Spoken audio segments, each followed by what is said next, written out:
ఈరోజు మరి కూటమి కారకులు, విశ్వేశ్వరుడు, ప్రజల కోసం పనిచేసే వ్యక్తి చంద్రబాబు నాయుడు గారికి అన్యాయం అవుతే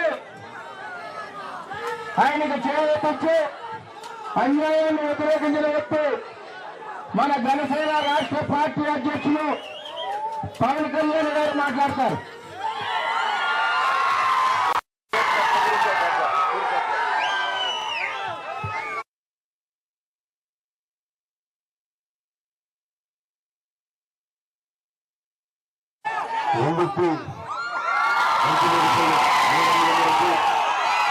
పిల్లలకి పెద్దలకి ఆడపడుతులకి దారిపడేక మేడల మీద, నిద్దుల మీద, రోడ్ల మీద, దేవాలయాల మీద కూర్చొనేంత ఆర్థికంగా నాకు గుండెల నుంచి మీరు అందరికీ తెలుగుదేశం, జనసేన, భారతీయ జనతా పార్టీ తరపు నుంచి మీ అందరికీ నా హృదయపూర్వక నమస్కారాలు తెలియజేసుకుంటాను. ఇది మన సొంత రావు తెలుసు.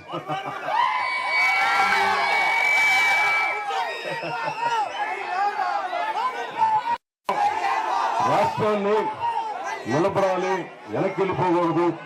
రాష్ట్ర విభజన జరిగిన రోజు నుంచి నేను గుర్తు చేస్తున్నాను. 2014 నుంచి కూటమి ఉండాలని కోరుకుంటున్నాను. ఎందుకంటే ఓటు చీలితే బలమైన తెలుగుదేశం పార్టీకి నా మద్దతు ప్రకటిస్తున్నాను. 2014 నుంచి నేను ఇలాంటి గత 40 సంవత్సరాల నుంచి ఆయన ప్రజల మీదకి అలాంటి కార్యకర్తలు ఉన్నారు. మీకు తెలుగుదేశం పార్టీకి బలమైన నాయకులు వర్మ గారు లాంటి వాళ్ళు ఉన్నారు.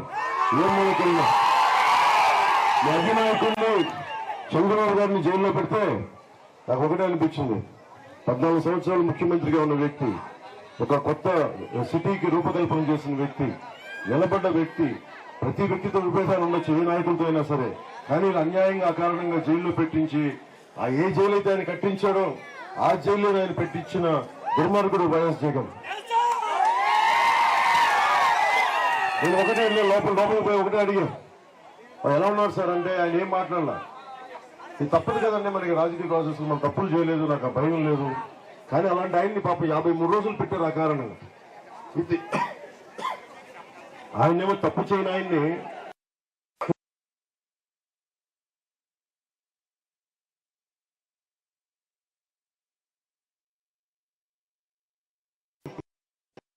$1,300 కోట్లు తీసేయడానికి 1000 కోట్లు. ఇంకా దారుణమైన పరిస్థితి ఏంటంటే మనకి డ్రైనేజ్ ఫెసిలిటీస్ ఇవన్నీ ఇవ్వకపోగా, ఉపాధి అవకాశాలు ఇవ్వకపోగా, ముఖ్యంగా గ్రామాల్లో మనకు అది మీకు ఎక్కువ అర్థమవుతుంది. పట్టాదారు పుస్తకాలు ఉన్నాయి, మన భూములు ఉన్నాయి. మన భూముల మీద ఏముండాలి? ముద్ర, ఆంధ్రప్రదేశ్ రాజముద్ర ఉండాలి. అంతేగాని కూర్చోబెట్టి నవ్వుతా ఆ ఇరిగిపోయిన ఫ్యాన్ అధినేత జగన్ బొమ్మ అవసరం లేదు మనకి. జగన్ బొమ్మ మనం ఎన్ని పెట్టుకోవాలి? పాస్పోర్ట్ మీద నరేంద్ర మోదీ గారి ఫోటో పెడుతున్నారా? భారతదేశ పాస్పోర్ట్ మీద నరేంద్ర మోదీ గారి ఫోటో పెట్టుకోవట్లేదు ఆయన ప్రధానమంత్రిని. వైఎస్ జగన్ ఎలా పెట్టుకుంటాం? మా ఆస్తుల మీద నీ బొమ్మ ఏంటి? నీ హక్కు ఏంటి? అన్ని డిజిటలైజ్ చేస్తారంట. ఉన్న 4 రోజుల క్రితం గవర్నమెంట్ జీవో కూడా పాస్ చేశారు.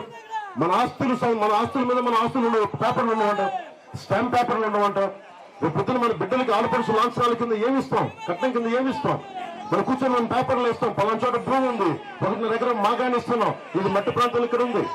లేదంటే ఈ భూమి ఒక ఎకరం 2 ఎకరాల్లో మనం ఆడపడుచు లాంఛనాలుగా ఇస్తే ఎలా ఇస్తాం? డిజిటల్ గా సంతకం పెట్టి టెలిఫోన్లు ఇస్తాం, పేటీఎం లాగా. మీరు ఆలోచించుకోండి. అది తీసేస్తున్నాడు. అది తీసేసే డేటా ఎక్కడ ఉంటుంది? జగన్ దగ్గర ఉంటుంది. మళ్ళీ అది నానక్రామ్ కూడా ఉంటుంది, హైదరాబాద్ నానక్రామగూడలో ఆ డేటా ఉంటుంది. మన ఆస్తులకి మనం ప్రూవ్ చేసుకోవాలంటే ఇది నా ఆస్తి అని. ఈ ఇల్లు ఇక్కడ ఇల్లు ఉంది, ఈ మేడ ఉంది, ఇంక దీని పేపర్లు ఉండవు, ఆ ఇంటికి పేపర్లు ఉండవు. అది కూర్చోబెట్టి డిజిటల్ గా ఉంటుందంట, సర్వర్లు ఉంటాయంట. సర్వర్లు ఉంటే ఎవరికి ప్రూవ్ చేసుకోవాలి? 90 రోజుల్లోపు ముఖం తెలియని ఒకటి వచ్చి ఆ ఇల్లు నాదేని క్లెయిమ్ వాళ్ళు ప్రూవ్ చేసుకోవాలి నా ఇల్లు అని. అందుకని డేంజర్ ఇది. మన కోసం ఒక్కలే కాదు, అందరి ఆస్తులు పోతాయి. వైసీపీ ఒక నిమిషం కాదు.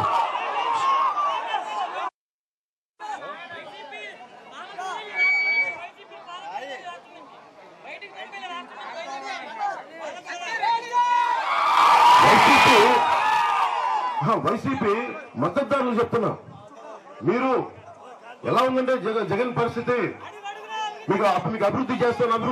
ఎలాంటి అభివృద్ధి అంటే, అరే దున్నపోతు సుడికొచ్చింది, ఈనింది దున్నపోతు ఈనింది, ఆ వర్షం పట్టుకుని రూపాయలు చెప్తాను. అలా నువ్వు అభివృద్ధి ఏం చేస్తున్నావు అంటే, కొబ్బరి చెట్టు ఎక్కిన ఏం అడుగుతాం, దొంగతనాలు చేసేవాడిని ఏం చేస్తావు, కొబ్బరి చెట్టు ఎక్కి కాయలు కోయబోతున్నాడు ఏం చేస్తున్నావు, కొబ్బరి చెట్టు ఎక్కంటే దూడ గడ్డి కోసం ఉన్నా. అలాగే మరి వైఎస్ జగన్ కూర్చోండి ఎందుకే అంటే, నేను అందరూ అభివృద్ధి చూస్తున్నానండి, అభివృద్ధి చేయట్లా, మన ఆస్తుల నుంచి దొంగతనం చేస్తున్నాడు. ఒక్కొక్క కొబ్బరిగా ఒకటి సుబ్బారెడ్డికి, ఒకటేమో మిథున్ రెడ్డికి, ఇంకోటేమో కిరణ్ కుమార్కి, అక్కడ ఉన్న కరుణాకర్ రెడ్డికి, ఇక్కడున్న ద్వారంపూడి చంద్రశేఖర్ రెడ్డికి వాళ్ళు విసురుకుంటా ఉన్నారు. కాదు, ఇది మారాలి. మన ఆస్తులు దోచేస్తున్నారు. మన సరిహద్దు రాళ్ళ మీద జగన్ ముఖం ఎందుకు వేసుకోవాలి? మహాత్మా గాంధీ గారు పరిపాలించారు.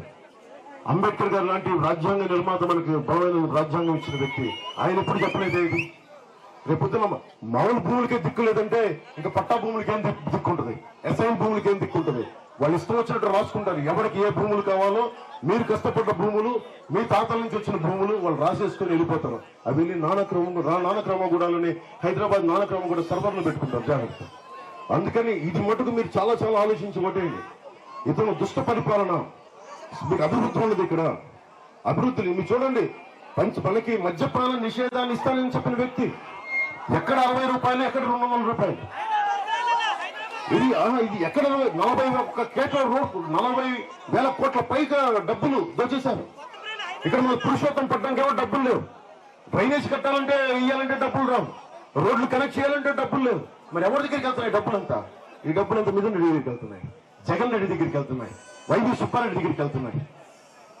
ఒక్కరు కాదు, ఇలా దోచేసుకుంటే వెళ్తే మన పనులు ఏమవుతాయి? మనకి ఈ రోజుకి మనం కూర్చోబెట్టి పోలవరం కట్ చేసి 70% పోలవరం ఈ రోజు నాశనం అయిపోయింది. నేను ఒకటే చెప్తున్నా, చిన్నపాటి ప్రాజెక్టులు పోలవరం కంటే ముందుగా చంద్రబాబు గారికి నేను చెప్పదలుచుకున్నా. మినీ మైనర్ ఇరిగేషన్ ప్రాజెక్టులు 5 కోట్లు, 2 కోట్లు, 10 కోట్లు, పంప్ హౌస్లని కనీసం గ్రీజింగ్లకు పెట్టే పరిస్థితి లేదు. అవన్నీ ముందుగా అవి తీసుకొస్తాం. పోలవరం కట్టడానికంటే ముందు కూడా మనకి పురుషోత్తపట్నం అవ్వాలి, చిన్న మైనర్ ఇరిగేషన్ ప్రాజెక్టులు అవ్వాలి. ఏమో బాధ్యత తీసుకుంటా. నేను ఈరోజు ఓట్లు వచ్చి నేను వెళ్ళిపోను. నేను ఇక్కడే తిరుగుతా, ప్రతి గ్రామానికి వస్తాను, మన వెలుతుర్తికి వస్తా, కూర్చొని మాట్లాడతా. అన్ని గ్రామాలకు వచ్చి మన 54 పంచాయతీలకు వచ్చి వర్మగారి సహకారం తీసుకొని మనందరి సమస్యలకి పరిష్కారం కృషి చేస్తాం. పని చేయలేకపోయానని చెప్తా, ఇందువల్ల పని చేయలేకపోతున్నా, ఫలానా సమయంలో చేస్తానని చెప్తా. నాకు డబ్బులు అవసరం లేదు, నాకు మీకు సేవ చేయడమే పరమావధి. జగన్ పని చేస్తాను.